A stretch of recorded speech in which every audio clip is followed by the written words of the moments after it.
जय हिंद। आज के सेशन में हम मॉडर्न हिस्ट्री प्रीलिम्स के प्रीवियस ईयर क्वेश्चंस के बारे में बातचीत करेंगे। पिछले 10 साल में 2015 से लेकर 2024 तक जितने भी क्वेश्चंस पूछे गए हैं उन सभी PYQs को आज के सेशन में हम सॉल्व करेंगे और देखेंगे कि मॉडर्न हिस्ट्री के पेपर का ट्रेंड क्या रहा है और इस पेपर को सॉल्व करने के लिए किन टेक्निक्स को यूज़ किया जा सकता है। इन रिटर्न आपको क्या करना है, बहुत सिंपल। जब भी कोई क्वेश्चन आपकी स्क्रीन पर आएगा, आप वीडियो को पॉज करोगे, क्वेश्चन को ढंग से पढ़ोगे, क्वेश्चन को ढंग से समझोगे और ढंग से पढ़ने समझने के बाद आप क्वेश्चन को आंसर करोगे और फिर अल्टीमेटली आप अपने आंसर को एनालाइज भी करोगे। देखोगे कि अगर आपका आंसर सही हुआ तो किन रीजंस की वजह से सही हुआ और अगर आपका आंसर गलत हुआ तो किन रीजंस की वजह से गलत हुआ। देखो, शुरू करते हैं। सबसे पहले हम 2015 के सभी क्वेश्चंस के बारे में बातचीत करेंगे। सबसे पहला क्वेश्चन क्या कहता है, कंसीडर द फॉलोइंग स्टेटमेंट्स। दो स्टेटमेंट्स दे रखे हैं। पहला statement, the first women president of the Indian National Congress was Sarojini Naidu. बहुत ही सिंपल और स्ट्रेट फॉरवर्ड सा स्टेटमेंट है, हमें पता है, हमने पढ़ा हुआ है। इंडियन नेशनल कांग्रेस की सबसे पहली वुमेन प्रेसिडेंट कौन बनी थी? एनी बेसेंट बनी थी, सरोजनी नायडू नहीं बनी थी। विच मीन्स कि जो पहला स्टेटमेंट है ये तो गलत हो जाएगा। दूसरा statement, the first Muslim president of the Indian National Congress was Badruddin Tyabji. और ये जो स्टेटमेंट है ये एकदम सही है। इंडियन नेशनल कांग्रेस के पहले मुस्लिम प्रेसिडेंट कौन बने थे? बदरुद्दीन तैयब जी बने थे। विच मीन्स पहले का आंसर क्या हो जाएगा? B, 2 only. अच्छा, कांग्रेस सेशन से रिलेटेड कुछ और इंपॉर्टेंट चीज़ हैं। सबसे पहला कांग्रेस सेशन कब ऑर्गेनाइज किया गया? 1885 में। कहाँ ऑर्गेनाइज किया गया? बॉम्बे में ऑर्गेनाइज किया गया। और कांग्रेस के पहले सेशन के प्रेसिडेंट कौन थे? WC बैनर्जी प्रेसिडेंट थे। कांग्रेस का दूसरा सेशन कब ऑर्गेनाइज किया गया? 1886 में ऑर्गेनाइज किया गया। कहाँ ऑर्गेनाइज किया गया? कैलकाटा में ऑर्गेनाइज किया गया। और इस दूसरे सेशन के प्रेसिडेंट कौन थे? दादा भाई नेहरू जी। 1887 में कांग्रेस का सेशन ऑर्गेनाइज किया गया मद्रास में। और मद्रास सेशन के प्रेसिडेंट कौन थे? बदरुद्दीन तैयब जी। और बदरुद्दीन तैयब जी कांग्रेस के पहले मुस्लिम प्रेसिडेंट बने। 1888 में कांग्रेस का सेशन ऑर्गेनाइज किया गया इलाहाबाद में।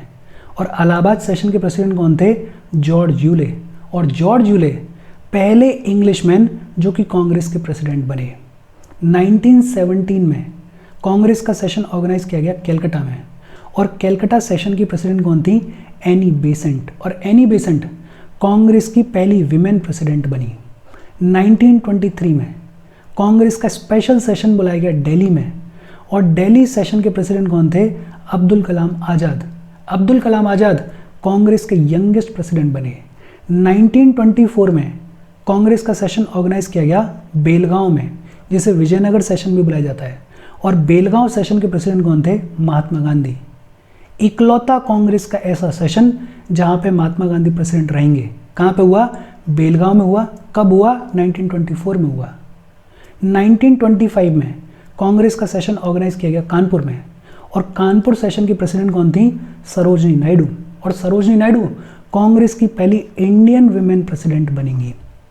और इसके अलावा 1890 में Kadambini Ganguly became the first women to address a Congress session. ये कुछ इंपॉर्टेंट पॉइंट्स हैं कांग्रेस सेशन से रिलेटेड। प्रीलिम्स के पॉइंट ऑफ व्यू से इनको भी दिमाग में रखना। फिर अगला सवाल क्या कहता है? Who of the following organised a march on the Tanjore coast to break the salt law in April 1930। और ये भी बड़ा सिंपल और स्ट्रेट फॉरवर्ड सा क्वेश्चन है। हमने CDM के बारे में बात की हुई है और CDM के दौरान हमने पढ़ा था कि तंजौर के कोस्ट पे किसने मार्च ऑर्गेनाइज की थी? C राजगोपालाचारी ने मार्च को ऑर्गेनाइज किया था। एक बार अगर फटाफट से रिवाइज करें तो CDM के दौरान तमिलनाडु में सॉल्ट मार्च को किसने ऑर्गेनाइज किया था? C राजगोपालाचारी ने। कहाँ पे? तंजौर के कोस्ट पे। मलाबार में सॉल्ट मार्च को किसने ऑर्गेनाइज किया था? केलापन ने। इसी CDM के दौरान बिहार के जो लोग हैं वो चौकीदारी टैक्स देने से मना कर देंगे, रिफ्यूज कर देंगे। असम में कनिंगम सर्कुलर को लाया जाएगा और इस कनिंगम सर्कुलर के अगेंस्ट में स्टूडेंट्स प्रोटेस्ट करेंगे। नागालैंड में रानी गेडनिलू जो हैं वो प्रोटेस्ट करेंगी और CDM को ज्वाइन करेंगे। दर्शन सत्याग्रह को ऑर्गेनाइज किया जाएगा May 21, 1930 को। कौन ऑर्गेनाइज करेगा? सरोजनी नायडू, इमाम साहेब और मनीलाल। ये सारी चीज़ें ऑलरेडी हमने पढ़ी हुई हैं। मैं ऐसी उम्मीद कर रहा हूँ कि ऑलरेडी ये सारी चीज़ें आपको पता होंगी और अगर ध्यान में नहीं है तो एक बार इन सारी चीज़ों को फॉर श्योर रिवाइज कर लेना। फिर अगला सवाल क्या कहता है, with reference to the Rowlatt Satyagraha which of the following statements are correct. Rowlatt Satyagraha को लेके 3 स्टेटमेंट्स दे रखे हैं। पहला स्टेटमेंट क्या कहता है, the Rowlatt act was based on the recommendations of the sedition committee. ये जो राउलेट एक्ट है ये सेडिशन कमेटी की रिकमेंडेशंस पे बेस्ड था। ये जो स्टेटमेंट है ये स्टेटमेंट एकदम सही है। दूसरा, in Rowlatt Satyagraha Gandhi ji tried to utilise the Home Rule League. Home Rule League जिसे फॉर्म किया गया था 1916 में। किस किस ने फॉर्म किया था, एक को तिलक ने फॉर्म किया था और दूसरे को एनी बेसेंट ने फॉर्म किया था। गांधी जी राउलेट सत्याग्रह में ये जो होम रूल लीग है इसके मेंबर्स को यूटिलाइज करेंगे। ये जो स्टेटमेंट है ये स्टेटमेंट भी एकदम सही है।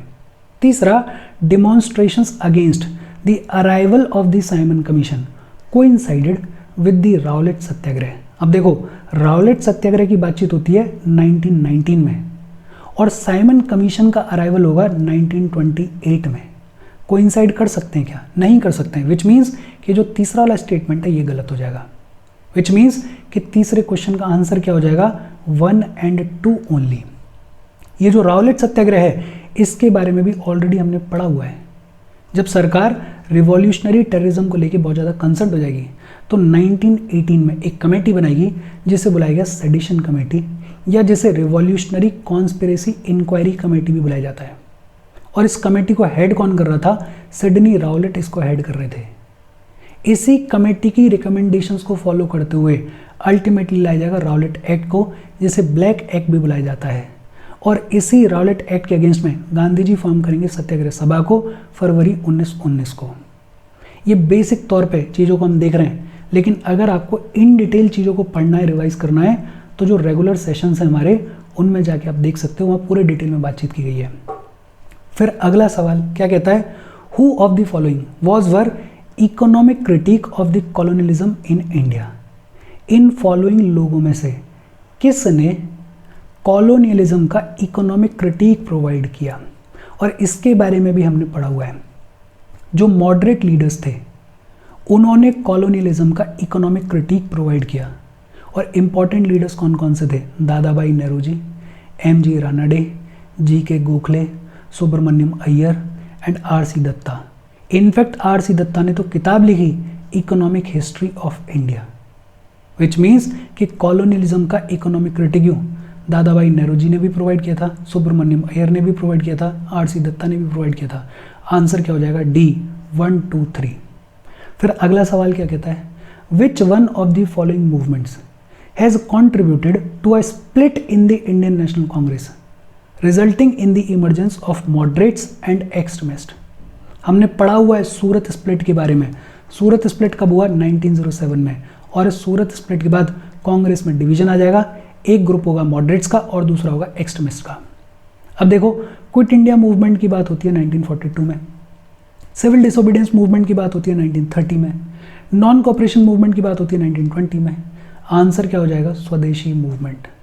स्वदेशी मूवमेंट के बाद ही होगा सूरत स्प्लिट। बड़ा ही सिंपल सा क्वेश्चन, बड़ा ही सिंपल सा आंसर। फिर अगला सवाल, the government of India act 1919 clearly defined. अब देखो, गवर्नमेंट ऑफ इंडिया एक्ट 1919 के बारे में भी हमने पढ़ा हुआ है। एक बार ब्रीफली देख लेते हैं, डिटेल में तो नहीं देखेंगे। गवर्नमेंट ऑफ इंडिया एक्ट 1919 को मॉन्टेग्यू चेम्सफोर्ड रिफॉर्म्स भी बुलाया जाता है। और इस एक्ट के प्रोविजंस क्या थे, it completely separated central and provincial subjects. Central और प्रोविंशियल सब्जेक्ट्स को पूरे तरीके से सेपरेट कर दिया गया। एंड प्रोवाइडेड फॉर 2 लिस्ट, कौन कौन सी, एक प्रोविंशियल लिस्ट और दूसरी सेंट्रल लिस्ट। दूसरा, सेंटर में बाइकैमरलिज्म को इंट्रोड्यूस किया गया। बेसिकली 2 हाउसेस बनाए गए, एक अपर हाउस और दूसरा lower house. Separate electorate provide किए गए, किसको, एंग्लो इंडियंस को, सिख लोगों को और मुस्लिम्स को। ये भी बोल दिया गया कि आईसीएस का जो एग्ज़ाम है वो इंडिया में करवाया जाएगा। और प्रोविंसेस में डायआर्की को इंट्रोड्यूस कर दिया गया by this Government of India act 1919। और डायआर्की का मतलब क्या होता है कि जो सब्जेक्ट्स हैं उनको 2 में डिवाइड कर दिया गया, एक रिजर्व्ड सब्जेक्ट्स और दूसरे ट्रांसफर्ड सब्जेक्ट्स। रिजर्व सब्जेक्ट्स वो वाले जो कि गवर्नर के अंडर में थे, और ट्रांसफर्ड सब्जेक्ट्स वो वाले जो कि मिनिस्टर्स के अंडर में थे। और आप समझ सकते हो कि ये जो रिजर्व सब्जेक्ट्स हैं इनमें इंपॉर्टेंट सब्जेक्ट्स को रखा गया, जैसे फाइनेंस, जैसे लॉ एंड ऑर्डर, जैसे पुलिस। और ये जो ट्रांसफर्ड सब्जेक्ट्स हैं, इनमें रिलेटिवली कम इंपॉर्टेंट सब्जेक्ट्स को रखा गया, जैसे एजुकेशन है, जैसे हेल्थ है। गवर्नमेंट ऑफ इंडिया एक्ट 1919 के और भी प्रोविजंस हैं, लेकिन बेसिक तौर पे हम रिवाइज कर रहे हैं। डिटेल में पढ़ना है तो रेगुलर सेशंस में जाके देखो। अच्छा, अब आते हैं वापस से क्वेश्चन पे। The government of India act 1919 clearly defined the separation of power between the judiciary and the legislature. नहीं साहब, इसके बारे में कोई बात नहीं की गई है। The jurisdiction of the central and the provincial governments, अभी हमने पढ़ा है completely separated central and provincial subjects, और वही यहाँ पे दे रखा है the jurisdiction of the central and the provincial governments, which means B is the answer. एक और चीज़, ब्रिटिश गवर्नमेंट के जितने भी एक्ट्स हैं ये अपने आप में बेहद इंपॉर्टेंट हैं। हर साल एक ना एक क्वेश्चन पूछा जाता है इन एक्ट से। और अगर स्पेशली बात की जाए तो गवर्नमेंट ऑफ इंडिया एक्ट 1919 और गवर्नमेंट ऑफ इंडिया एक्ट 1935 अपने आप में बेहद इंपॉर्टेंट हैं। हर साल एक ना एक क्वेश्चन पूछा जाता है। इन दोनों एक्ट्स को तो बहुत गहराई में जाके पढ़ना, बहुत ढंग से पढ़ना। बाकी इन जनरल भी रेगुलेटिंग एक्ट ऑफ 1973 से लेके गवर्नमेंट ऑफ इंडिया एक्ट 1935 तक जितने भी एक्ट्स आए हैं उनको अच्छे से पढ़ना, बिकॉज हर साल एक क्वेश्चन एक्ट्स में से पूछा जाता है। फिर अगला सवाल क्या कहता है, with reference to the Cabinet Mission which of the statements are correct. Cabinet Mission के रिगार्डिंग बात की गई है। अब देखो, कैबिनेट मिशन के बारे में भी हमने पढ़ा हुआ है। कैबिनेट मिशन को 1946 में लाया गया। 3 मेंबर्स थे इसमें, कौन कौन से, पैथिक लॉरेंस, स्टैफोर्ड क्रिप्स, एवी अलेक्जेंडर। कैबिनेट मिशन के 2 ऑब्जेक्टिव्स थे, कौन कौन से, एक तो फॉर्मेशन ऑफ इंटरिम गवर्नमेंट और दूसरा constituent assembly to draft Indian constitution. Cabinet Mission के प्रपोजल्स क्या थे, एक तो यूनाइटेड इंडिया फॉर्म किया जाएगा। मुस्लिम लीग की जो डिमांड थी कि पाकिस्तान फॉर्म करो, उसको रिजेक्ट कर दिया गया था बाय दिस कैबिनेट मिशन। दूसरा, फेडरेशन की बात की गई थी, federation comprising princely states and British provinces. लेकिन जो फेडरेशन होगी ये लूज फेडरेशन होगी, जो कि सिर्फ फॉरेन अफेयर्स, डिफेंस और कम्युनिकेशन को ही कंट्रोल करेगी। जो भी अदर पावर्स हैं, रेजिडरी पावर्स हैं, वो किसको दी जाएंगी, प्रोविंसेस को दी जाएंगी। कॉन्स्टिट्यूशन मेकिंग बॉडी के बारे में भी बात की गई इस कैबिनेट मिशन में। और ये जो कॉन्स्टिट्यूशन मेकिंग बॉडी है, इसके मेंबर्स प्रोविंशियल लेजिस्लेचर से तो इलेक्ट होके आएंगे और प्रिंसली स्टेट से नॉमिनेट होके आएंगे। ये जो भी प्रोविंसेस हैं इनको 3 सेक्शंस में डिवाइड कर दिया गया था। मोटा मोटा अगर देखें तो कैबिनेट मिशन की बातचीत ये थी। अब जाते हैं क्वेश्चन पे। With reference to the Cabinet Mission which of the following statements are correct. पहला स्टेटमेंट क्या कहता है, it recommended a federal government. ये तो सही बात है, कैबिनेट मिशन में फेडरल गवर्नमेंट की बातचीत की गई थी। It enlarged the powers of the Indian courts. Indian courts के बारे में कोई भी बातचीत नहीं की गई थी इस कैबिनेट मिशन में, अभी हमने देखा है। It provided for more Indians in the ICS, और ICS के बारे में भी कोई बातचीत नहीं की गई थी इस कैबिनेट मिशन के अंदर, विच मीन्स आंसर क्या हो जाएगा, A1 ओनली। फिर अगला सवाल क्या कहता है, with reference to the Congress Socialist Party consider the following statements. अब देखो, कांग्रेस सोशलिस्ट पार्टी के बारे में भी हमने पढ़ा हुआ है। कांग्रेस सोशलिस्ट पार्टी को कहाँ फॉर्म किया गया था, बॉम्बे में फॉर्म किया गया था। कब फॉर्म किया गया था, 1934 में फॉर्म किया गया था। कांग्रेस सोशलिस्ट पार्टी को with in the Congress form किया गया था, विद इन कांग्रेस फॉर्म किया गया था। इसके लीडर्स कौन थे, JP नारायण, आचार्य नरेंद्र देव और मिन्नू मसानी। और कांग्रेस सोशलिस्ट पार्टी की जो आइडियोलॉजी है वो कहाँ दी गई है, वो मेरठ थीसिस में दी गई है। बट 2015 का ये जो क्वेश्चन है इसको मैं रिलेटिवली डिफिकल्ट साइड पे मानता हूँ। क्यों मानता हूँ, बिकॉज कांग्रेस सोशलिस्ट पार्टी के बारे में बेसिक तौर पे तो हम पढ़ते हैं, लेकिन इतना डिटेल में नहीं पढ़ते हैं कि इसकी थीसिस क्या थी। अब इसमें एग्जैक्टली यही पूछा गया ना कि इनमें से कौन सा स्टेटमेंट सही है कांग्रेस सोशलिस्ट पार्टी को लेके, बेसिकली थीसिस के बारे में पूछ रहे हैं। लेकिन फिर भी इस क्वेश्चन को अटेम्प्ट किया जा सकता है। कैसे अटेम्प्ट किया जा सकता है, अगर आपको इतना पता है कि ये जो कांग्रेस सोशलिस्ट पार्टी है ये विद इन कांग्रेस फॉर्म की गई थी, तो काफ़ी चीज़ें आपको समझ में आ जाएंगी। जैसे दूसरा स्टेटमेंट पढ़ो, it wanted to establish the dictatorship. Congress के अंदर एक पार्टी है, डिक्टेटरशिप की बात करेगी क्या, नहीं करेगी, विच मीन्स कि जो सेकंड ऑप्शन है ये गलत हो जाएगा। It advocated separate electorate for minorities and oppressed classes. Congress के अंदर एक पार्टी बनी है, सेपरेट इलेक्टोरेट्स की बातचीत करेगी क्या? पॉसिबिलिटी बहुत कम है। अब यहाँ पे आपको थोड़ा सा रिस्क लेना होगा, थोड़ी बहुत पॉसिबिलिटी तो है ही लेकिन बहुत कम है। बट अभी तो हमें पता है कि ये जो थर्ड स्टेटमेंट है ये भी गलत है।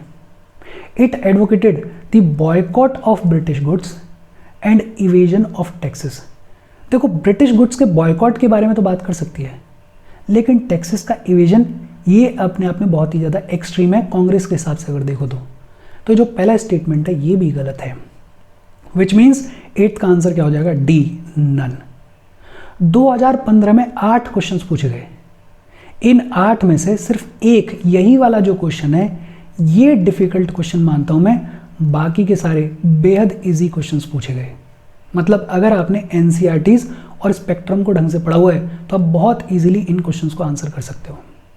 बात अगर करें 2016 के बारे में, पहला question, the Montagu Chelmsford proposals were related to.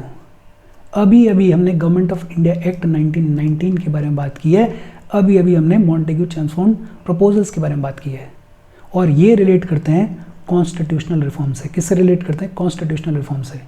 और मैं पहले ही बोल चुका हूँ कि गवर्नमेंट ऑफ इंडिया एक्ट 1919 और 1935 बेहद इंपॉर्टेंट एक्ट्स हैं, इनको तो डेप्थ में जाके पढ़ना।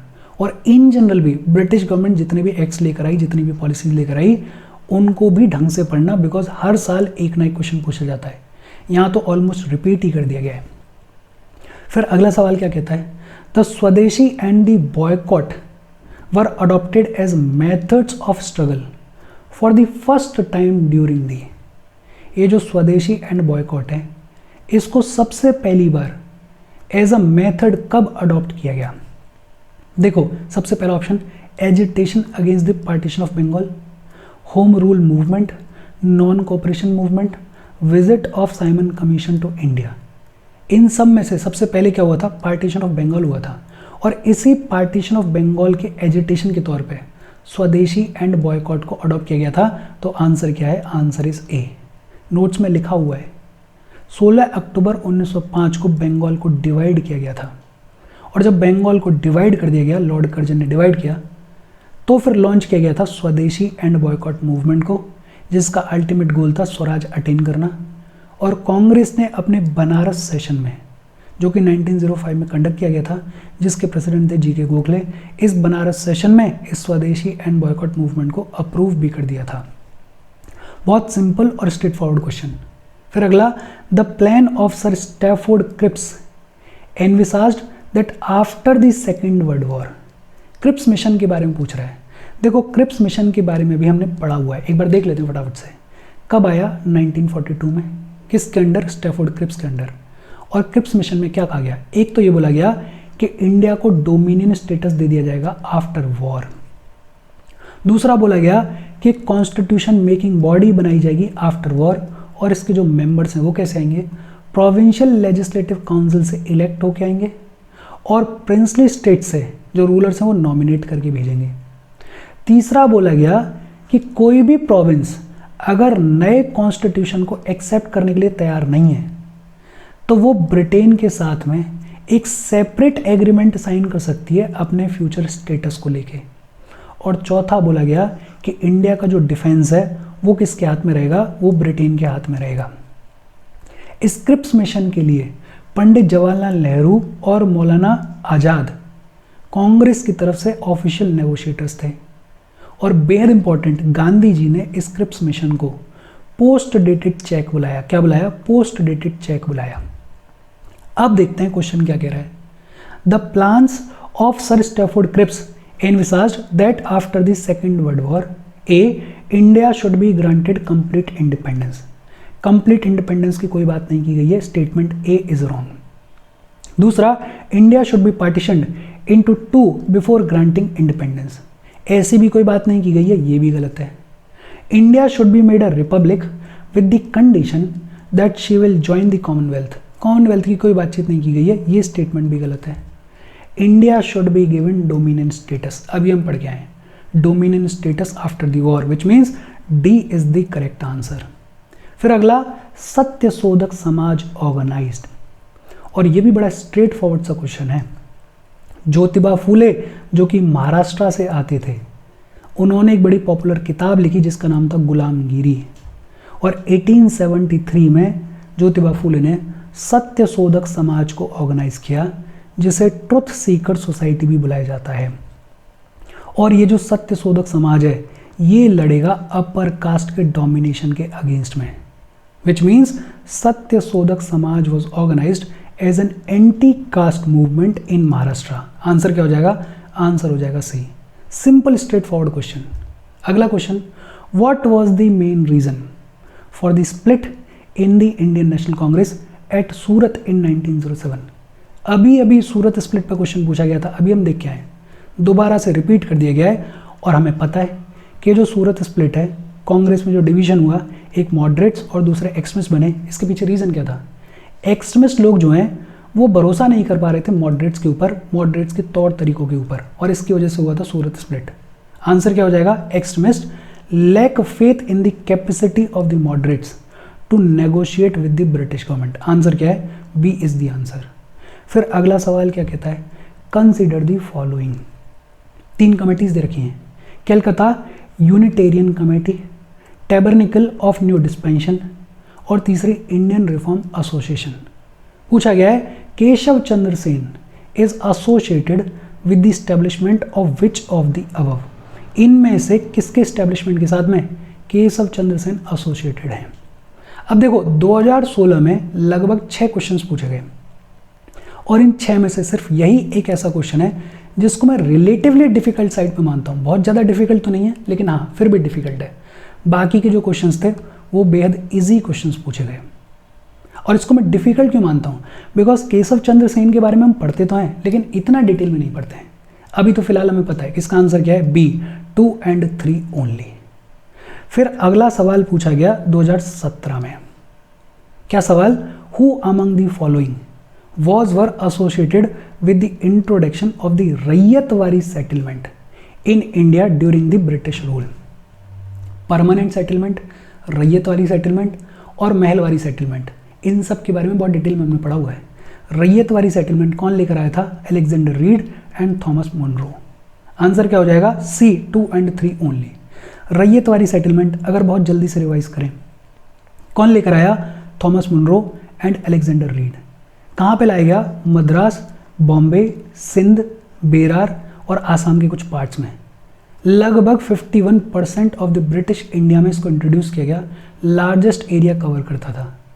महलवारी सेटलमेंट की अगर बात करें, कौन लेकर आया? हॉल्ट मैकेंजी और आर.एम. बर्ड। परमानेंट सेटलमेंट कब लाया गया था? 1793 में लाया गया था। और कौन लेकर आया था ये आप मुझे बता रहे हो कमेंट सेक्शन में। इन सभी चीज़ों के बारे में हमने पढ़ा हुआ है। फिर अगला सवाल क्या कहता है? In the context of Indian history the principle of diarchy refers to. अभी हम गवर्नमेंट ऑफ इंडिया 1919 के बारे में पढ़ के आ रहे हैं और वहाँ बात की गई थी डायआर्की के बारे में। मतलब इनडायरेक्टली इस बार भी गवर्नमेंट ऑफ इंडिया 1919 के बारे में पूछ लिया गया है। और डायआर्की का मतलब क्या है? प्रोविंसेस में जो सब्जेक्ट्स हैं उनको 2 कैटेगरीज में डिवाइड कर दिया गया था। ऑप्शन अगर देखोगे तो सीधा दिखेगा, division of the subjects delegated to the province into the 2 categories. Answer क्या हो जाएगा? डी। डायआर्की का मतलब क्या है कि सब्जेक्ट को 2 कैटेगरीज में डिवाइड कर दिया गया था, एक रिजर्व लिस्ट और दूसरी ट्रांसफर्ड लिस्ट। फिर अगला सवाल क्या कहता है? With reference to the Indian freedom struggle consider the following events. Mutiny in the Royal Indian Navy, Quit India Movement, second Round table Conference. और बताना है कि करेक्ट क्रोनोलॉजिकल सीक्वेंस क्या है। अब देखो, रॉयल इंडियन नेवी की म्यूटनी कब हुई? 1946 में हुई। क्विट इंडिया मूवमेंट कब लॉन्च किया गया? 1942 में किया गया। और सेकेंड राउंड टेबल कॉन्फ्रेंस कब होगी? 1931 में होगी। मतलब 3 to 1 is the correct chronological sequence. अगर रेन म्यूटनी के बारे में बहुत जल्दी से रिवाइज करें, कब ऑर्गेनाइज की गई? फरवरी 1946 में। किसने स्टार्ट की? नॉन कमीशन पर्सनल्स ने, जिनको रेटिंग्स बुलाया जाता था। कहाँ पे? बॉम्बे के हिम्स तलवार नाम के शिप पे। क्यों? बिकॉज इन रेटिंग्स को जो खाना प्रोवाइड किया जा रहा था वो पुअर क्वालिटी का था और इनके साथ में रेशियल डिस्क्रिमिनेशन किया जा रहा था। लेकिन अल्टीमेटली 23 फरवरी को जिन्ना और सरदार पटेल रेटिंग्स को बोलेंगे कि रिवोल्ट को बंद करो, इसकी ज़रूरत नहीं है, और अल्टीमेटली इनकी बात मानी जाएगी और रिवोल्ट को ख़त्म कर दिया जाएगा। ये जो रेन म्यूटिनी है, गांधी जी भी इसके फेवर में नहीं थे। बड़े सिंपल और स्ट्रेट फॉरवर्ड क्वेश्चंस पूछे जाते हैं मॉडर्न हिस्ट्री में, बहुत ज़्यादा डिफिकल्ट क्वेश्चंस नहीं पूछे जाते हैं, कोई एक दो को छोड़ दिया जाए तो। अगला सवाल अगर देखें, the objective of the Butler Committee of 1927 was to. Butler Committee का ऑब्जेक्टिव क्या था? और देखो ये जो क्वेश्चन है इसको मैं थोड़ा सा मॉडरेट साइड में मानता हूँ। मॉडरेट साइड में इसलिए मानता हूँ बिकॉज आपको पता है तब तो ठीक है, अगर नहीं पता है तो फिर दिक्कत होगी। हमें तो पता है बटलर कमेटी किसके लिए लाई गई थी? To improve the relationship between the government of India and the Indian states. बहुत simple, D is the answer. फिर अगला सवाल क्या कहता है? Consider the following statements. पहला statement, the Factories Act of 1881 was passed with the view to fix the wages of the industrial workers and to allow the workers to form trade unions।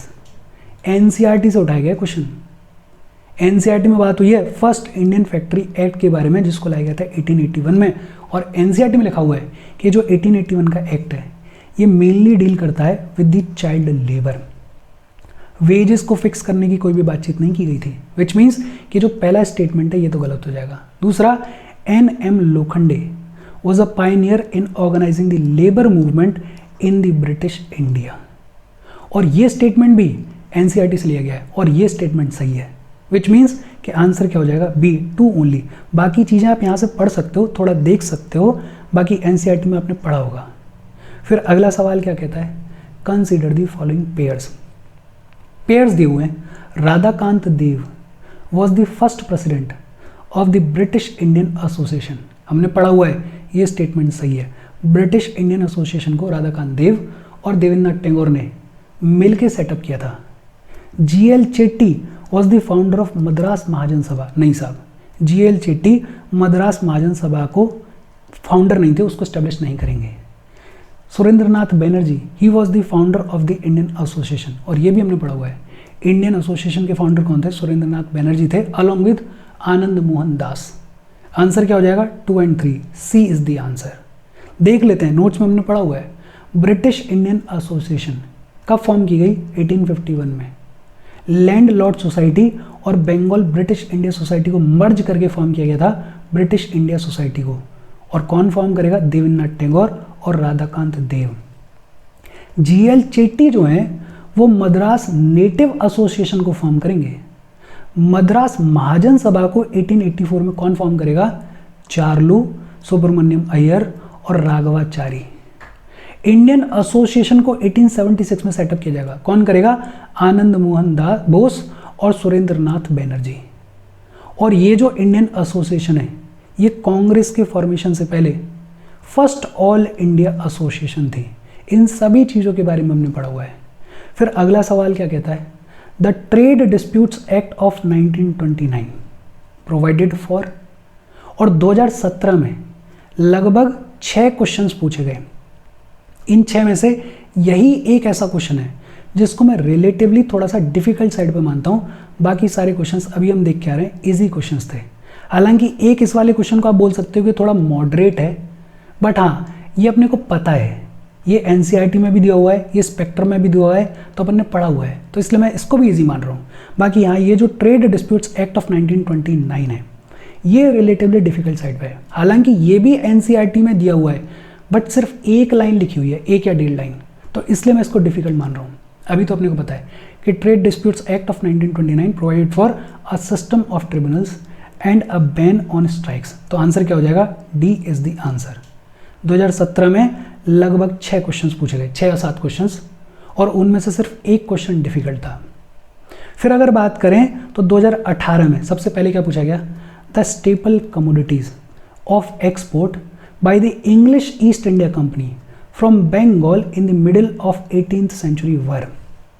अब देखो वैसे तो ये question difficult लगता है, लेकिन अगर आप ऑप्शंस देखोगे तो आपको पता चलेगा कि बेहद ही ईजी क्वेश्चन है। ऑप्शंस क्या हैं? Raw cotton, oil seeds and opium. दूसरा sugar, salt, zinc and lead. तीसरा copper, silver, gold, spices and tea. चौथा cotton, silk, saltpetre and opium. और हमें पता है कि बंगाल से सिल्क का खूब सारा एक्सपोर्ट किया जाता था। इन चारों ऑप्शंस में से सिर्फ एक में सिल्क की बात की गई है, तो आपको अगर नहीं भी पता है, सिर्फ इतना पता है कि हाँ यार सिल्क का एक्सपोर्ट होता था, तो भी आप आंसर लगा दोगे। आंसर क्या है? डी। 22 का आंसर क्या है? डी। फिर अगला सवाल, economically one of the results of the British rule in the 19th century was, 19th century में ब्रिटिश रूल का इनमें से कौन सा इकोनॉमिकल इंपैक्ट था? और देखो बैकड्रॉप में स्टोरी क्या है कि 1750s में यूरोप में इंडस्ट्रियल रिवॉल्यूशन की शुरुआत हो गई थी। इसको दिमाग में रखो और फिर देखो ऑप्शंस क्या कहते हैं। Increase in the export of Indian handicrafts. अब सोचो यूरोप में इंडस्ट्रीज के लगने की शुरुआत हो गई है, तो इंडियन हैंडीक्राफ्ट्स की जो डिमांड है वो बढ़ेगी या घटेगी? बट ऑब्वियसली बात है घटेगी। तो ये जो स्टेटमेंट है ये तो गलत हो गया।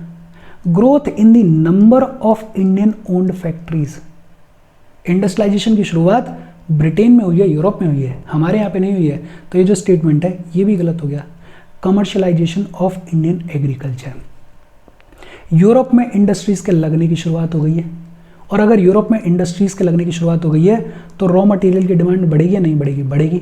और रॉ मटेरियल कहाँ से आएगा? एग्रीकल्चर से आएगा। और इसलिए जो ब्रिटिश रूल है वो क्या करेगा? वो इंडियन एग्रीकल्चर को कमर्शियलाइज करेगा। तो आंसर क्या हो जाएगा? आंसर हो जाएगा सी।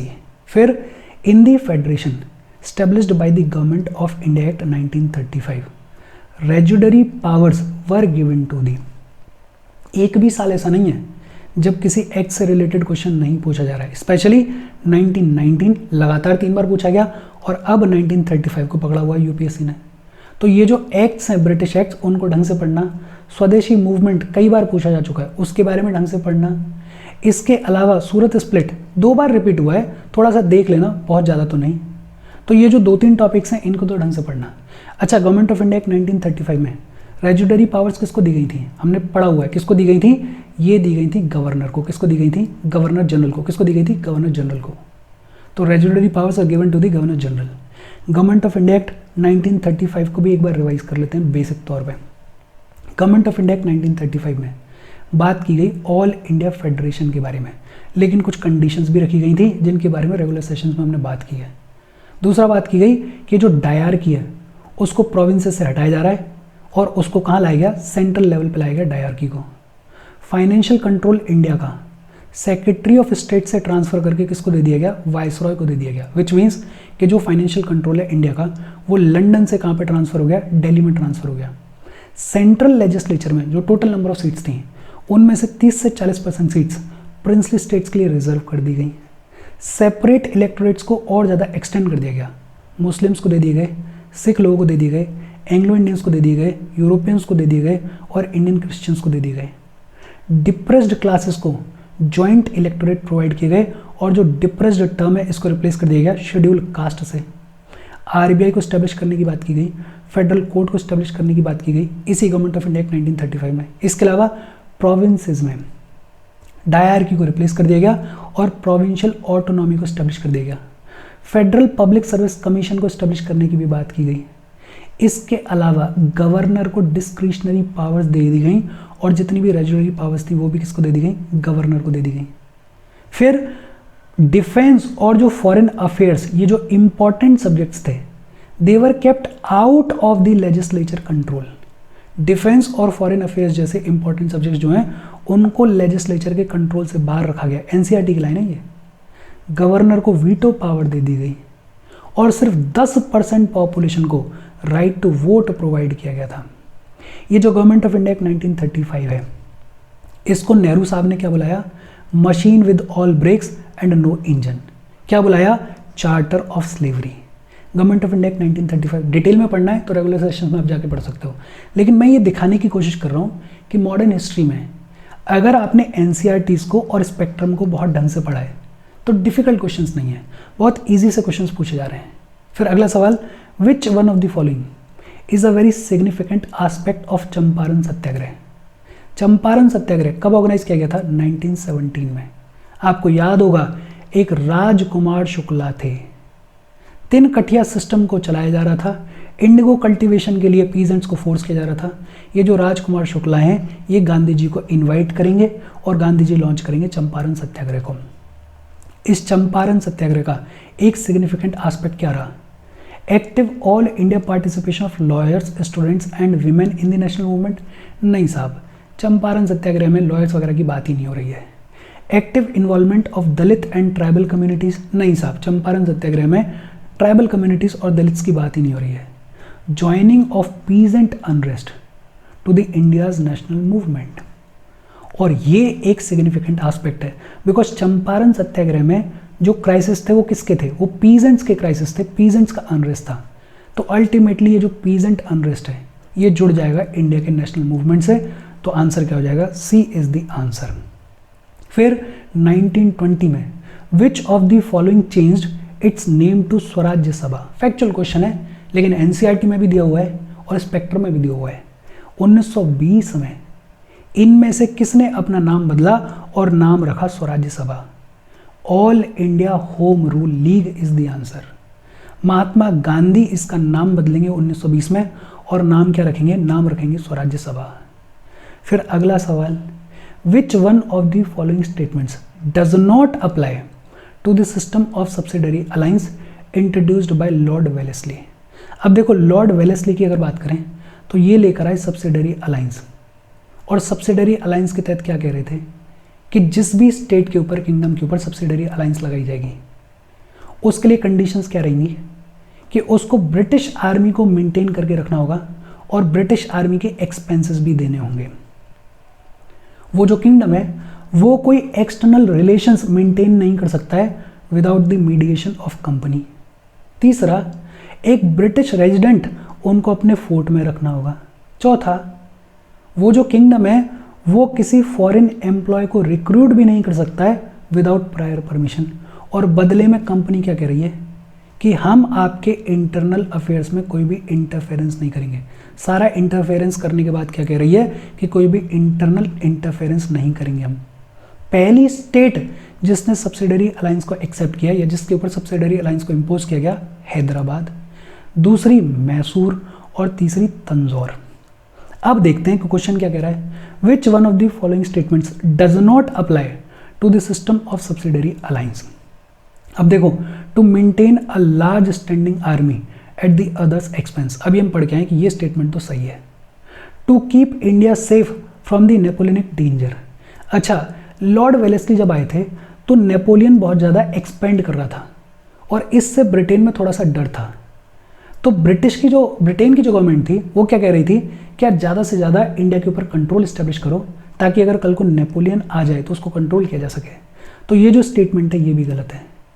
Last statement, to establish British paramountcy over the Indian states. हाँ, ब्रिटिशर्स अपना कंट्रोल इस्टेब्लिश करना चाह रहे थे इंडियन स्टेट्स के ऊपर। To secure a fixed income for the company, income की कोई बातचीत नहीं की गई थी इस सब्सिडरी अलायंस में। और यहाँ क्या पूछा गया है, does not apply, which means कि इसका आंसर क्या हो जाएगा, इसका आंसर हो जाएगा सी। क्या आंसर हो जाएगा, सी इज द आंसर। फिर अगला सवाल क्या कहता है, after the Santhal uprising subsidised what was और were the measures taken by the colonial government. Santhal uprising खत्म होने के बाद क्या मेजर्स लिए गए, the territories called Santhal Parganas were created. Santhal uprising के बारे में हमने पढ़ा हुआ है और ये जो स्टेटमेंट है ये सही है, संथाल परगनाज को क्रिएट किया गया था। It became illegal for the Santhal to transfer land to a non Santhal, और ये जो स्टेटमेंट है ये भी सही है, which means C, both 1 and 2 are correct. हमने संथाल अपराइजिंग के बारे में पढ़ा हुआ है, संथाल अपराइजिंग के बारे में हमने देखा हुआ है। Which among the following events happened at the earliest, और ये भी सवाल जो है मुझे लगता है कि ये सवाल रिलेटिवली मॉडरेट साइड में, डिफिकल्ट तो नहीं है, बिकॉज पूछा जा रहा है कि इन फॉलोइंग इवेंट्स में से कौन सा इवेंट सबसे पहले अकर हुआ। अब जैसे हम बात करें, स्वामी दयानंद स्टेब्लिश्ड द आर्य समाज, ये तो हमें पता है 1875 में स्टेब्लिश किया गया था। दीन बंधु मित्रा रोट नील दर्पण, ये थोड़ा घुस के पूछा गया है, डेप्थ में जाके पूछा गया है, ज़्यादा बच्चों को इसके बारे में नहीं पता होगा, लेकिन अभी अपने को पता है ये 1858-59 में लिखा गया था। बंकिम चंद्र चट्टोपाध्याय रोट आनंद मठ, और ये लिखा गया है 1882 में आई थिंक। और Satyendranath Tagore became the first Indian to succeed in the Indian Civil Services. कब सक्सीड हुए थे, 1863 में सक्सीड हुए थे, विच मीन्स किन सब में से सबसे पहले कौन सा इवेंट अकर हुआ, दीन बंधु मित्रा रोट नील दर्पण। फिर अगला सवाल क्या कहता है, with reference to the educational institutions during the colonial rule in India consider the following pairs. एक तरफ इंस्टीट्यूशंस की बात की गई है, दूसरी तरफ उनके फाउंडर्स की बात की गई है, और ये तो आपको पता होना चाहिए। संस्कृत कॉलेज एट बनारस, इसके फाउंडर का नाम विलियम जोन्स नहीं है, जोनाथन डक्कन है, तो ये जो स्टेटमेंट है ये तो गलत हो गया। दूसरा, कैलकाटा मदरसा वेरेन हेस्टिंग्स, ये सही है। कैलकाटा मदरसा को किसने एस्टेब्लिश किया था? वेरेन हेस्टिंग्स ने। तीसरा, fort William college, fort William college को आर्थर वेलेस्ली ने एस्टेब्लिश नहीं किया था, रिचर्ड वेलेस्ली ने एस्टेब्लिश किया था। तो आंसर क्या हो जाएगा? B, 2 only. बहुत सिंपल सा क्वेश्चन है। फिर अगला सवाल क्या कहता है, he wrote biographies of Mazzini, Garibaldi, Shivaji, Shri Krishna, stayed in America for some time and was also elected to the central assembly. और ये जो क्वेश्चन है इसको मैं मॉडरेट साइड में मानता हूँ, बिकॉज अगर आपको पता है तो 1 सेकंड लगेगी, और अगर नहीं पता है तो गैस नहीं कर सकते हो, बिकॉज सारी ऑप्शंस लगभग सेम दे रखे हैं। हालांकि इसका आंसर क्या है? लाला लाजपत राय। क्या आंसर है? Lala Lajpat Rai is the answer. फिर अगला question, who among the following were the founders of the Hind मजदूर सभा स्टेब्लिश्ड इन 1948। एनसीईआरटी का क्वेश्चन है, बहुत इजी क्वेश्चन है। आंसर क्या है? डी, अशोक मेहता, रामानुजन और जीजी मेहता। फिर अगला सवाल क्या कहता है, which of the following led to the introduction of English education in India. अब देखो, चार्टर एक्ट ऑफ 1813 पहली बार 1 लाख रुपए दिए गए थे एजुकेशन को प्रमोट करने के लिए, तो ये तो बिल्कुल सही है। General committee of public instruction कब फॉर्म की गई? 1823 में, और ये भी इंग्लिश एजुकेशन को प्रमोट करने के लिए बात करेगी। और इसी कमेटी का आउटकम था कि जो ओरिएंटलिस्ट और एंग्लिस्ट कंट्रोवर्सी है इसकी शुरुआत हो जाएगी, विच मीन्स कि जो तीनों ऑप्शन हैं ये सही हैं। स्पेक्ट्रम में बड़ा चढ़ा के बातचीत की गई है, अलग से चैप्टर है, तो आपको पता होना चाहिए। देख लेते हैं, देखो ब्रीफ तौर पे, चार्टर एक्ट ऑफ 1813 पहली बार 1 लाख रुपए पर एनम दिए गए एजुकेशन को प्रमोट करने के लिए। 1823-24 में कमेटी ऑन पब्लिक इंस्ट्रक्शंस बनाई गई, और यही फिर अल्टीमेटली एंग्लिस्ट और ओरिएंटलिस्ट कंट्रोवर्सी को राइज देगी, इसको प्रमोट करेगी। 1835 में मैकुलेज माइन्यूट आया। 1854 में चार्ल्स का वुड डिस्पैच आएगा, जिसको मैग्ना कार्टा ऑफ एजुकेशन कहा जाता है हमारे यहाँ पे। 1882 में इंडियन एजुकेशन कमीशन, या जिसको हंटर कमीशन भी बुलाया जाता है, उसको फॉर्म किया गया था। और भी बहुत सारी चीज़ें हुई हैं, जैसे सर्जेंट प्लान आएगा, जैसे वारदा स्कीम ऑफ बेसिक एजुकेशन आएगी। ये जो वारदा स्कीम ऑफ बेसिक एजुकेशन है, इसको कौन लेकर आएगा? इसको महात्मा गांधी लेकर आएंगे, अपने जर्नल हरिजन में लेकर आएंगे, 1937 में लेकर आएंगे। इसमें महात्मा गांधी बात करेंगे नई तालीम के बारे में। स्पेक्ट्रम में पूरा चैप्टर है जहाँ इसके बारे में डिटेल में बातचीत की गई है, हमने भी इसके बारे में पढ़ा हुआ है, तो ये सारी चीज़ें आपको पता होनी चाहिए। फिर अगला सवाल क्या कहता है, regarding Wood's dispatch which of the following statements are true. Wood's dispatch को मैग्ना कार्टा ऑफ एजुकेशन कहा जाता है। इससे इतना तो समझ में आता है कि इसमें कुछ अच्छी बातें लिखी गई होंगी। Grant in aid system was introduce, ये बिल्कुल सही है। वुड्स डिस्पैच में ग्रांट इन एड का जो सिस्टम है उसको इंट्रोड्यूस कर दिया गया था। Establishment of universities was recommended, universities को स्टैब्लिश करने की भी बात की गई थी। English as a medium of instruction to all levels of education was recommended. अब देखो, ऑल लेवल्स थोड़ा एक्सट्रीम हो जाता है, सभी लेवल्स पे इंग्लिश को as a medium of instruction introduce किया जाए, इसके बारे में बात नहीं करेगा वुड्स डिस्पैच। विच मीन्स 34 का आंसर क्या हो जाएगा? A, 1 and 2 only. और 2018 में लगभग 13 क्वेश्चन पूछे गए। 13 क्वेश्चन में से एक क्वेश्चन थोड़ा सा डिफिकल्ट मान सकते हैं अपन, अभी अपन देख के आ रहे हैं। 1-2 मॉडरेट वाले मान सकते हैं, बाकी बहुत ही इजी क्वेश्चन पूछे गए। मतलब लगभग 9 क्वेश्चन ऐसे थे जो कि इजी पूछे गए। मैं बार बार ये समझाने की कोशिश कर रहा हूँ कि मॉडर्न हिस्ट्री का जो पेपर आता है, जो क्वेश्चंस आते हैं, वो ज़्यादातर इजी आते हैं। अगर आपने स्पेक्ट्रम का ढंग से रिवीजन किया है और एनसीईआरटीज़ का ढंग से रिवीजन किया है, तो आप बहुत इजीली अटेम्प्ट कर पाओगे इन क्वेश्चंस को। कोई रॉकेट साइंस नहीं है। दिक्कत कब आती है? दिक्कत तब आती है जब आपने इनफ रिवीजन नहीं किया होता है। दूसरा, आपको ये भी समझने की ज़रूरत है कि कोई एक आधा क्वेश्चन डिफिकल्ट आएगा ही, और अगर एक आधा क्वेश्चन आपको नहीं आता है तो उसको बहुत ईजिली छोड़ दो, बिकॉज एक आधा क्वेश्चन तो यूपीएससी डिफिकल्ट देगा ही। 2019 की अगर बात करें, पहला question, consider the following statements about the charter act of 1813। 1813 के चार्टर एक्ट के बारे में पूछा गया है। देखो फिर से ब्रिटिश एक्ट्स के बारे में क्वेश्चन आ गया और क्या कहा जा रहा है, it ended the trade monopoly of the east India company in India except for trade in T and trade with China. ये जो स्टेटमेंट है ये एकदम सही है, हमें पता है। दूसरा, it asserted the sovereignty of British crown over the Indian territories held by the company. 1813 का जो चार्टर एक्ट था उसके थ्रू ये भी किया गया था कि जो ब्रिटिश क्राउन की सोवरेनिटी है उसको असर्ट किया गया था ओवर इंडियन टेरिटरीज। तीसरा, the revenues of India were now controlled by the British parliament. और ये स्टेटमेंट गलत है, ये तो 1850s के बाद में होगा, तो ये स्टेटमेंट गलत हो जाता है। आंसर क्या हो जाएगा, ए 1 and 2 ओनली। बहुत सिंपल स्ट्रेट फॉरवर्ड क्वेश्चन। फिर अगला सवाल क्या कहता है, विद रेफरेंस टू द स्वदेशी मूवमेंट। देखो स्वदेशी मूवमेंट के बारे में 2015 में पूछा गया, 16 में पूछा गया और अब एक बार फिर से पूछा जा रहा है, तो स्वदेशी मूवमेंट भी अपने आप में इंपॉर्टेंट है। विद रेफरेंस टू द स्वदेशी movement consider the following statements. क्या स्टेटमेंट्स हैं, it contributed to the revival of the indigenous artisan crafts and industries. Swadeshi movement नाम से क्लियर है, हमारे देश के जो क्राफ्ट्स हैं, जो इंडस्ट्रीज हैं, उनको प्रमोट करने के लिए काम करेगा नहीं करेगा, बट ऑब्वियसली बात है करेगा, तो स्टेटमेंट सही है। दूसरा, National Council of education was established as part of Swadeshi movement. NCERT से ली गई ये लाइन, और ये जो लाइन है ये भी सही है, विच मीन्स आंसर क्या है, सी बोथ 1 and 2। फिर with the reference to the British rule in India consider the following statements. 3 statements दे रखे हैं। पहला, Mahatma Gandhi was instrumental in abolition of the system of indentured labour. Indentured labour के system के abolition के लिए साउथ अफ्रीका में महात्मा गांधी साहब ने खूब काम किया है, तो ये जो स्टेटमेंट है ये सही है। In Lord Chelmsford war conference Mahatma Gandhi did not support the resolution on recruiting Indians for World war.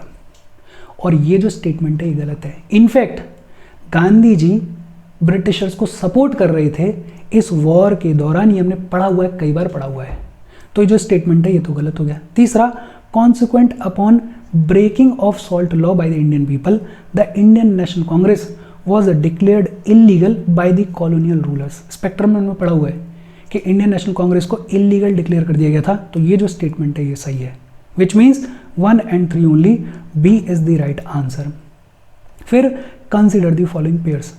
एक तरफ बात की गई है ऑर्गेनाइजेशंस के बारे में और दूसरी तरफ बात की गई है लीडर्स के बारे में। Simple, all India anti untouchability league, leader कौन है, महात्मा गांधी, हमें पता ही है, सही है। ऑल इंडिया किसान सभा एनसीईआरटी में दिया हुआ है, कौन लीडर है, Swami Sahajanand Saraswati. Self respect movement कई बार हमने पढ़ा है, कौन लीडर है, ईवी रामस्वामी नायकर। मतलब तीनों ही करेक्टली मैच्ड हैं, तीनों ही सही हैं। फिर with reference to Indian national movement consider the following pairs. एक तरफ पर्सन्स की बात की गई है, एक तरफ पोजीशन हेल्ड की बात की गई है। अब देखो ये जो क्वेश्चन है इसको मैं रिलेटिवली डिफिकल्ट साइड पे मानता हूँ, बिकॉज यहाँ पोजीशन तक की बात की गई है, सिर्फ मेंबर है उसके बारे में बात नहीं की गई है, ये भी बात की गई है कि पोजीशन कौन सी है थी उनकी।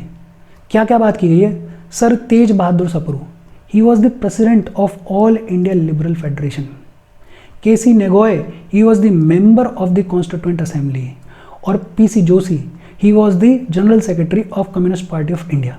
पीसी जोशी, इनके बारे में तो अपन ने पढ़ा हुआ है, एनसीईआरटी में बात की गई है इसके बारे में, तो ये तो सही है।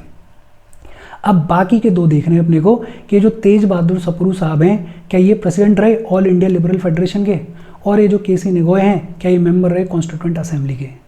अभी तो अपने को पता है कि ये दोनों स्टेटमेंट्स भी सही हैं, which means D 1, 2 and 3 are correct.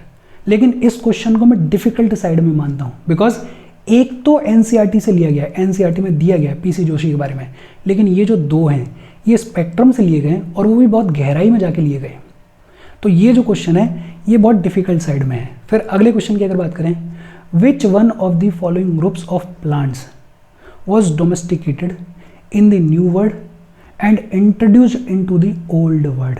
और ये पूछा गया 2019 में, और देखो ये एनसीईआरटी में दिया गया है, सीधे सीधे एनसीईआरटी में एक डब्बा है, उस डब्बे में क्लियरली बात की गई है। आंसर क्या है इसका, tobacco, cocoa and rubber. Answer क्या है, आंसर इज ए। आंसर क्या है, ए। अब देखो 2019 में आई थिंक 6 क्वेश्चंस पूछे गए, 6 ही हो गए होंगे, काउंट कर लेना पीछे जाके। उनमें से एक तो डिफिकल्ट क्वेश्चन था, ये वाला तो बहुत ही डिफिकल्ट क्वेश्चन था, बिकॉज आम तौर पे हम ध्यान नहीं देते हैं इतना। लेकिन बाकी अगर देखें, ये थोड़ा सा मॉडरेट क्वेश्चन है, हालांकि एनसीईआरटी में अलग से दे रखा है, लेकिन फिर भी मैं मानता हूं कि मॉडरेट साइड में। बाकी के इजी क्वेश्चंस थे। 2020 की अगर बात करें तो 2020 में सबसे पहला question, indigo cultivation in India declined by the beginning of the 20th century because of. 20th century आते आते इंडिया में इंडिगो कल्टीवेशन डिक्लाइन क्यों होने लगा? 4 ऑप्शंस दे रखे हैं।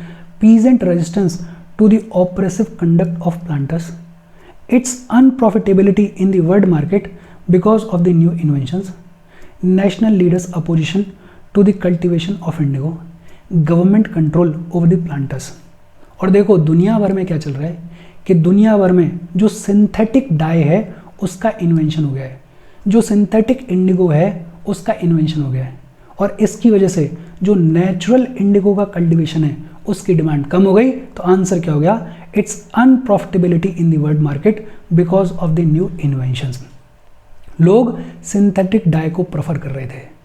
फिर अगला सवाल क्या कहता है? Which of the following statements correctly explain the impact of industrial revolution on India during the first half of the 19th century. देखो 1750s में शुरुआत हुई थी इंडस्ट्रियल रिवोल्यूशन की। यहाँ क्या पूछा जा रहा है कि 19th सेंचुरी के फर्स्ट हाफ में इंडस्ट्रियल रिवोल्यूशन का इंडिया के ऊपर क्या इम्पैक्ट पड़ा। स्टेटमेंट्स पढ़ते हैं। इंडियन हैंडीक्राफ्ट्स वर रूइंड, और ये जो स्टेटमेंट है ये सही है। बिकॉज अब क्या हो रहा था कि इंडस्ट्रीज लग गई थी यूरोप में, और इंडस्ट्रीज जो हैं वो बहुत इजीली लार्ज वॉल्यूम का मैन्युफैक्चरिंग कर रही थी और अच्छी क्वालिटी का मैन्युफैक्चरिंग कर रही थी। तो जो इंडियन हैंडीक्राफ्ट्स हैं उनकी डिमांड बिल्कुल ही ख़त्म हो गई। तो जो मार्केट हमारी हुआ करती थी इंडियन हैंडीक्राफ्ट्स की वो ख़त्म हो गई, और इसकी वजह से जो हमारी इंडियन हैंडीक्राफ्ट्स की इंडस्ट्री है वो रुइन हो जाएगी। तो आपको थोड़ा सा अगर पता होगा इंडस्ट्रियल रिवोल्यूशन के बारे में, उसकी कहानी के बारे में, अगर आप 9th और 10th की एनसीईआरटी देखोगे, खासकर 9th की एनसीईआरटी, तो इसके बारे में बहुत डिटेल में बातचीत की गई है। एक अलग से चैप्टर है इंडस्ट्रियल रिवोल्यूशन के बारे में जो कि बातचीत करता है। अगला सवाल क्या कहता है? Wellesley established the fort William college eight Calcutta because. देखो अभी थोड़ी देर पहले हमने देखा था कि जो फोर्ट विलियम कॉलेज है ये ऑप्शन में था, अब क्वेश्चन पूछ लिया गया है। और फोर्ट विलियम कॉलेज को कैलकटा में क्यों स्टैब्लिश किया गया था? Because he wanted to train British civilians for administrative purpose in India. हमने पढ़ा हुआ है, बड़ा सिंपल स्ट्रेट फॉरवर्ड सा क्वेश्चन है। फिर अगला सवाल क्या कहता है? The Gandhi Irwin pact included which of the following. Gandhi Irwin pact में इनमें से किसके बारे में बात की गई थी? Invitation to Congress to participate in the round table conference. जी हाँ, कांग्रेस ने राउंड टेबल कॉन्फ्रेंस का पार्टिसिपेशन एक्सेप्ट कर लिया था और सेकंड राउंड टेबल कॉन्फ्रेंस को अटेंड भी करेगी। Withdrawal of ordinances promulgated in connection with the civil disobedience movement. ये जो इरविन साहब हैं वो इस चीज़ के लिए अग्री कर लेंगे कि जो भी ऑर्डिनेंसेस इशू करी गई थी उनको विड्रॉ किया जाएगा। तो ये जो दूसरा स्टेटमेंट है ये भी सही है। Acceptance of Gandhi ji suggestion for inquiry into police excesses, और ये वो चीज़ है जिसको इरविन ने रिजेक्ट कर दिया था। एक तो इस चीज़ को रिजेक्ट किया था, और दूसरा ये बोला था कि भगत सिंह वगैरह जो थे ये 3 लोग, इनकी फांसी को नहीं कैंसिल किया जाएगा। तो ये वो चीज़ है जिसको एक्सेप्ट नहीं किया था। तो ये जो तीसरा स्टेटमेंट है ये गलत हो गया। चौथा, release of only those prisoners who were not charged with the violence, और ये जो स्टेटमेंट है ये भी सही है। Which means 1, 2 and 4 B is the correct answer. फिर अगला सवाल क्या कहता है? With reference to the history of India, Ulgulan या great tumult is the description of which of the following events.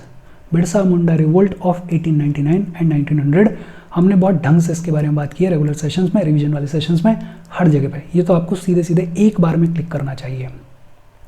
Vitthal Vidhwansak, the first monthly journal to have the untouchable people as its target audience was published by. इसके बारे में भी spectrum वाली series में हमने बहुत ढंग से बात की है। किसने किया था? गोपाल बाबा बालंकर ने। किसने किया था? गोपाल बाबा बालंकर ने किया था। इस विट्ठल विध्वंसक की शुरुआत की थी। तो ये भी बड़ा स्ट्रेट फॉरवर्ड क्वेश्चन है, आपको पता होना चाहिए। In the context of Indian history, Rakhmabai case of 1884 revolved around. Spectrum में पूरी कहानी दे रखी है इसके बारे में, हमने पढ़ा भी है इसके बारे में। रकम्बा बाई केस क्या था? बेसिकली रकम्बा बाई जो है उनकी छोटी उम्र में शादी कर दी गई थी। उनकी छोटी उम्र में शादी कर दी गई थी तो वो अपने पेरेंट्स के घर पे रहीं, लेकिन जब वो अडल्ट हुई उनके पति ने उनको बुलाया और पति की एज बहुत ज़्यादा थी तो इन्होंने मना कर दिया था, और यही है रकमबाबाई केस ऑफ 1884। और इस रकमबाबाई केस में बात की गई थी एज ऑफ कंसेंट के बारे में और रेस्टिट्यूशन ऑफ कॉन्जुगल राइट्स के बारे में। एजुकेशन के बारे में बात नहीं की गई थी। तो आंसर क्या है? 2 and 3 only, B is the answer. आपको ये भी पता होना चाहिए। With reference to the book Desher Katha written by Ganesh Deuskar during the freedom struggle consider the following statements. अच्छा, ये जो सवाल है इसको मैं डिफिकल्ट साइड पे मानता हूँ, बिकॉज देसर कत्थर के बारे में आम तौर पे बात नहीं की जाती है, इतना डिटेल में बात नहीं की जाती है। हालांकि अब तो फिर भी बात की जाती है बिकॉज यूपीएससी प्रीलिम्स में आ गया है। पहले तो बिल्कुल ही बात नहीं की जाती थी, लेकिन अभी तो अपने को पता है। इसका आंसर क्या है? इसका आंसर है A, 1 and 2 only. It warned against the colonial state's, hypnotic conquest of the mind, and it inspired the performance of swadeshi street plays and folk songs. ये दोनों स्टेटमेंट सही हैं। जो देश वर्ड यूज़ किया गया है वो बंगाल के कॉन्टेक्स्ट में यूज़ नहीं किया गया है, वो यूज़ किया गया है नेशन के कॉन्टेक्स्ट में। तो ये जो स्टेटमेंट है ये स्टेटमेंट गलत हो जाता है। फिर अगला सवाल क्या कहता है? With reference to the history of India consider the following pairs. औरंग का मतलब क्या होता है? In charge of treasury of the state. नहीं साहब, औरंग का मतलब होता है वेयर हाउस। औरंग का मतलब क्या होता है? Warehouse. तो जो पहला है ये तो गलत होगा। बनियान का मतलब क्या होता है? Indian agent of the east India company, और ये जो स्टेटमेंट है ये सही है। फिर मीरसादार जो होते हैं they are designated revenue payers to the state, और ये जो स्टेटमेंट है ये भी सही है। आंसर क्या हो जाएगा? B, 2 and 3 only. ये जो क्वेश्चन है ये भी डिफिकल्ट क्वेश्चन है। 2020 में 9 क्वेश्चंस पूछे गए और 9 में से 2 डिफिकल्ट क्वेश्चंस पूछे गए, बाकी के सारे इजी क्वेश्चंस पूछे गए। मैं फिर बोल रहा हूँ कि गवर्नमेंट ऑफ इंडिया एक्ट्स जितने भी हैं उनको ढंग से पढ़ना, चार्टर एक्ट्स जितने भी हैं उनको ढंग से पढ़ना, बिकॉज एक्ट से फॉर श्योर एक क्वेश्चन तो आता ही आता है। तो कम से कम एक क्वेश्चन तो आपका पक्का होना चाहिए। दूसरा, स्वदेशी मूवमेंट बार बार रिपीट किया जा रहा है, इसके बारे में ढंग से पढ़ना। और बाकी तो बेसिक चीज़ें इजी से क्वेश्चंस पूछे जा रहे हैं। 2021 की अगर बात करें तो कंसीडर द फॉलोइंग स्टेटमेंट्स। देखो पहला ही statement, the Montagu Chelmsford reforms of 1919 recommended granting voting rights to all the women above the age of 21। Government of India act 1919 एक बार फिर से पूछ लिया गया है। अब देखो इस स्टेटमेंट को आप वैसे ही निकाल सकते हो। ये क्या कह रहा है कि सभी विमेन को राइट टू वोट दे दिया गया। दे देंगे क्या? पॉसिबिलिटी नहीं है, ये गड़बड़ हो गया, ये तो गलत है। दूसरा, government of India act 1935 gave women reserve seats in the legislature. जी हाँ, गवर्नमेंट ऑफ इंडिया एक्ट 1935 में कुछ विमेन्स को सीट्स मिली थी, रिजर्व सीट्स मिली थी। तो इसका आंसर क्या हो जाएगा? B, 2 only. Government of India act 1919 और 1935 के बारे में ऑलरेडी हमने थोड़ा सा रिवाइज कर लिया है। अगला question, with reference to 8 August 1942 in Indian history which one of the following statements is correct. 8 अगस्त 1942 को क्विट इंडिया रेजोल्यूशन को पास किया गया था, क्विट इंडिया मूवमेंट को लॉन्च किया गया था। आंसर क्या है? The quit India resolution was adopted by the AICC। बहुत सिंपल सा क्वेश्चन है, NCERT में भी दिया हुआ है, स्पेक्ट्रम में भी दिया हुआ है। फिर अगला सवाल क्या कहता है? In the context of colonial India Shahnawaz Khan, Prem Kumar Sehgal and Gurbaksh Singh Dhillon are remembered as. हमने बहुत अच्छे से इंडियन नेशनल आर्मी के बारे में पढ़ा है, INA ट्रायल्स के बारे में पढ़ा है, और INA ट्रायल्स में यही 3 ऑफिसर्स थे। तो आंसर क्या हो जाएगा? Officers of the Indian national army. INA trials के बारे में हमने बहुत ढंग से पढ़ा हुआ है। कब हुए थे? नवंबर 1945 में रेड फोर्ट पे हुए थे। कौन 3 ऑफिसर्स थे जिन पर चार्ज लगाया गया था? प्रेम सहगल, गुरदयाल सिंह ढिल्लोन और शाहनवाज। डिफेंस टीम में कौन था? बुल्लाभाई देसाई। बुल्लाभाई देसाई इस डिफेंस टीम को हेड कर रहे थे। पंडित जवाहरलाल नेहरू थे, TV सप्रू थे, अशरफ अली थे, KN काटजू थे। इसके बारे में ऑलरेडी हमने ढंग से पढ़ा हुआ है। 12 नवंबर को INA डे सेलिब्रेट किया जाता है।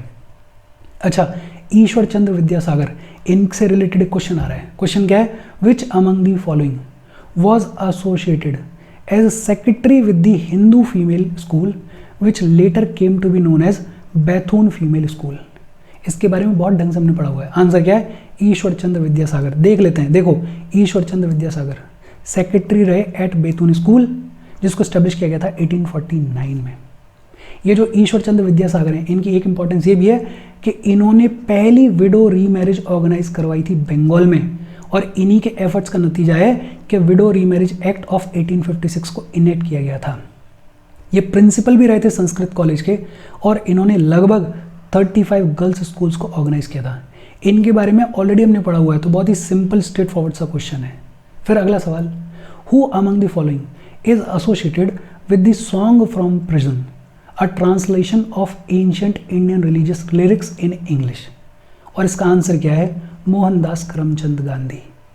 हालांकि ये थोड़ा मॉडरेट साइड में है, अगर आपको पता है तो पता है, अगर नहीं पता है तो फिर दिक्कत आएगी, बट अपने को तो पता है। ये सॉन्ग फ्रॉम प्रिजन जो है ये किसका ट्रांसलेशन है, किसने किया है ट्रांसलेशन, मोहनदास करमचंद गांधी ने किया है। फिर with reference to Madanapalle of Andhra Pradesh, which one of the following statements is correct. और ये डिफिकल्ट क्वेश्चन है। डिफिकल्ट क्वेश्चन क्यों है, बिकॉज बहुत रेयरिटी है कि आपको इतना डिटेल में पता हो, लेकिन फिलहाल अपने को पता है। इस जगह की इंपॉर्टेंस क्या है, इस जगह की इंपॉर्टेंस है Rabindranath Tagore translated the national anthem from Bengali to English at this place. तो C is the answer. But ये डिफिकल्ट क्वेश्चन है, जब बच्चों के सामने आया होगा तो मुझे फॉर श्योर पता है कि बहुत कोई एक आधा ही बच्चा होगा जिसको इसके बारे में पता होगा, अदरवाइज नहीं पता होगा। फिर अगला सवाल क्या कहता है, in the first quarter of 17th century in which of the following was where the factory या factories of the English East India company located. और तीन ऑप्शंस दे रखे हैं, बरोज, चिकोल और त्रिचुनोपल्ली। आंसर क्या है, ए, वन ओनली। और ये भी डिफिकल्ट क्वेश्चन है। 2021 में शायद 7 क्वेश्चन पूछे गए, जिनमें से 2 तो बहुत ही ज़्यादा डिफिकल्ट हैं। एक तो ये वाला क्वेश्चन, बिकॉज आपने देखा भी होगा ना तो भी उस टाइम पे क्लिक करें, वो बड़ा डिफिकल्ट सी चीज़ है। और दूसरा ये वाला क्वेश्चन, इसका तो कोई बेस ही नहीं था, रैंडम आ गया था। बाकी जो क्वेश्चंस हैं वो ईजी हैं, उनमें कोई दिक्कत नहीं है। तो अपने को ये भी समझना है, एग्जाम हॉल में आपको ये भी देखना है कि यार ये डिफिकल्ट क्वेश्चन है, और अगर डिफिकल्ट क्वेश्चन है आपको बिल्कुल नहीं आता है तो उससे पंगे लेने की ज़रूरत नहीं है, आप छोड़ सकते हो, स्किप कर सकते हो। जो ईजी वाले हैं, जिनको सब जानते हैं, वहाँ पे आपकी कोई गलती नहीं होनी चाहिए, ये आप इंश्योर करोगे। अच्छा, फिर 2022 की बात करते हैं। क्वेश्चन क्या है, in the government of India act 1919, एक बार फिर से आ गया, the functions of provincial government were divided into reserved and transferred subjects, which of the following were treated as reserve subjects. और देखो अभी मैंने बात की थी, रिजर्व सब्जेक्ट्स वो वाले सब्जेक्ट्स जो कि गवर्नर के लिए रखे गए। जितने भी इंपॉर्टेंट सब्जेक्ट्स थे वो किसके लिए रखे गए, गवर्नर के लिए। पुलिस इंपॉर्टेंट है क्या, बहुत ज़्यादा इंपॉर्टेंट है। लैंड रेवेन्यू इंपॉर्टेंट है क्या, बहुत ज़्यादा इंपॉर्टेंट है। मतलब जिस ऑप्शन में 3 या 4 दोनों हैं वही सही हो सकता है। डी गलत हो गया, ए गलत हो गया। अब देखो पहले लोकल सेल्फ गवर्नमेंट और एडमिनिस्ट्रेशन ऑफ जस्टिस, कौन सा ज़्यादा इंपॉर्टेंट है, administration of justice. Local self government जो है वो नहीं था रिजर्व सब्जेक्ट्स की लिस्ट में, तो आंसर क्या हो जाएगा, आंसर हो जाएगा इसका 1, 3 and 4, C is the answer. Government of India act 1919, government of India act 1935। मैं कई बार बोल चुका हूँ कि जो ब्रिटिश एक्ट्स हैं उनको बहुत ढंग से पढ़ना। फिर अगला सवाल, with reference to the proposal of Cripps mission consider the following statements. Cripps mission पे एक बार फिर से क्वेश्चन आ गया है। क्या कह रहा है, the Constituent assembly would have members nominated by the provincial assemblies as well as princely states। अभी हम पढ़ के आ रहे हैं कि जो मेंबर्स हैं प्रोविंशियल असेंबली से इलेक्ट होके आएंगे और प्रिंसली स्टेट्स वाले लोग जो हैं वो नॉमिनेट करके भेजेंगे। तो ये जो पहला स्टेटमेंट है ये तो गलत हो गया। दूसरा, any province which is not prepared to accept the new constitution would have the right to sign a separate agreement with Britain regarding its future status. अभी हमने पढ़ा है कि ये जो स्टेटमेंट है ये सही है, विच मीन्स 58 का आंसर क्या हो जाएगा, बी, 2 ओनली। तो ये जो क्रिप्स मिशन है ये भी अपने आप में इंपॉर्टेंट है, 2 बार रिपीट हो गया है। फिर consider the following freedom fighters, Barindra Kumar Ghosh, जोगेश चंद्र चटर्जी और Rash Behari Bose. Who of the above was or were actively associated with the Ghadar party. देखो रास बिहारी बोस थे, ये तो हमें पता है, फॉर श्योर पता है। इन 2 को आपको देखना है, ये मॉडरेट क्वेश्चन है, डिफिकल्ट तो नहीं है अगर आपको इनका पता है। बरिंदर कुमार घोष जो हैं वो फर्स्ट फेज में एक्टिव रहेंगे, और ये जो जोगेश चंद्र चटर्जी हैं ये रिलेटेड थे HRA से थे। तो आंसर क्या हो जाएगा, डी, 3 ओनली। लेकिन फिर भी मैं इसको मॉडरेट साइड में मानता हूँ। फिर अगला सवाल क्या कहता है, with reference to the Indian history consider the following statements. Statements क्या हैं, the Dutch established their factories or warehouses on the east coast on lands granted to them by Gajapati rulers. दूसरा, Alfonso de Albuquerque captured Goa from the Bijapur sultan. और ये तो spectrum में दिया हुआ है, हमने पढ़ा हुआ है, हमें पता है कि स्टेटमेंट सही है। तीसरा, English East India company established a factory at Madras on a plot of land leased from a representative of the Vijayanagar empire. अच्छा, ये जो स्टेटमेंट है ये डिफिकल्ट स्टेटमेंट है, मतलब ये पूरा क्वेश्चन ही डिफिकल्ट है। ये जो पहला स्टेटमेंट है, आप मतलब बहुत ही कम चांस है कि इसको गैस कर पाओ। गैस करने का एक ही चांस है कि आपको ये पता हो कि ये जो गजपति रूलर्स हैं ये 1450s में एक्टिव थे और ये जो डच हैं ये 1605 के आसपास आए हैं, तो आपको पता चल जाएगा कि ये जो स्टेटमेंट है ये गलत है। तीसरा वाला स्टेटमेंट सही है, ये आपने पढ़ा होगा, बट ये जो पहला स्टेटमेंट है ये वाकई में डिफिकल्ट है। तो डिफिकल्ट क्वेश्चन है, लेकिन अभी तो हमें पता है कि 2 और 3 are the correct options, which means B is the correct option. और 2022 में 4 या 5 क्वेश्चन पूछे गए, ये वाला क्वेश्चन डिफिकल्ट था, बाकी सारे ईजी हैं। फिर अगले सवाल, अगले 2023 की अगर बात करें तो वाई which one of the following acts governor general of Bengal designated as the governor general of India. इससे इजी क्या हो सकता है? Charter act of 1833। Charter act of 1833 के थ्रू ये जो गवर्नर जनरल ऑफ बंगाल है इसको क्या डेजिग्नेशन दी गई? गवर्नर जनरल ऑफ इंडिया बुलाया गया। फिर अगला सवाल क्या कहता है? Consider the following statements. Statement 1, 7 August is declared as the national handloom day. अगर आपको ये पता है कि नेशनल हैंडलूम डे 7 अगस्त को मनाया जाता है, तब तो दिक्कत ही खत्म हो गई। ये स्टेटमेंट सही है। दूसरा, it was in 1905 that the स्वदेशी movement was launched on the same day. ये जो दूसरा स्टेटमेंट है ये भी सही है, और ये जो पहला स्टेटमेंट है इसको करेक्टली एक्सप्लेन भी करता है सेकंड स्टेटमेंट। तो both statement 1 and 2 are correct and statement 2 is the correct explanation of statement 1। फिर अगला सवाल क्या कहता है? With reference to the Indian history, Alexander Rea, A.H. Longhurst, Robert Sewell, James Burgess and Walter Elliot were associated with. हालांकि इन सब के नाम एनसीईआरटी में दिए गए हैं, लेकिन मैं फिर भी इसको मॉडरेट साइड में मानता हूँ, और ये एसोसिएटेड हैं आर्कियोलॉजिकल एक्सकेवेशन से। 2023 में अगर आप देखो तो सिर्फ 3 ही क्वेश्चंस पूछे गए हैं, और 3 में सिर्फ एक ऐसा है जो कि थोड़ा मॉडरेट है, बाकी तो दोनों इजी क्वेश्चंस पूछे गए। फिर 2024 की अगर बात करें तो पहला सवाल पूछा गया with reference to the government of India act 1935 consider the following statements. फिर से आ गया government of India act 1935। Importance आप समझ सकते हो। It provided for the establishment of all India federation based on the union of British Indian provinces and princely states. अभी हम पढ़ के आए, ये जो स्टेटमेंट है ये सही है। Defence and foreign affairs were kept under the control of the federal legislatures.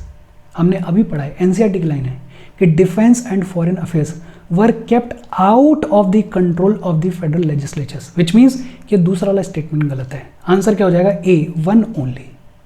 अगला सवाल 2024 में कौन सा पूछा गया? With reference to the revenue collection by Cornwallis consider the following statements. Under the Ryotwari settlement of revenue collection. Ryotwari settlement दोबारा से आ गया है। Under the Ryotwari settlement of revenue collection the peasants were exempted from revenue payment in case of bad harvest or natural calamities. Exempt करेगी क्या British government? नहीं करेगी। तो ये जो पहला स्टेटमेंट है ये तो गलत है। कॉमन सेंस से भी आप आंसर कर सकते हो। दूसरा, under the permanent settlement in Bengal if the zamindar failed to pay his revenues to the state on or before the fixed date he would be removed from his zamindari.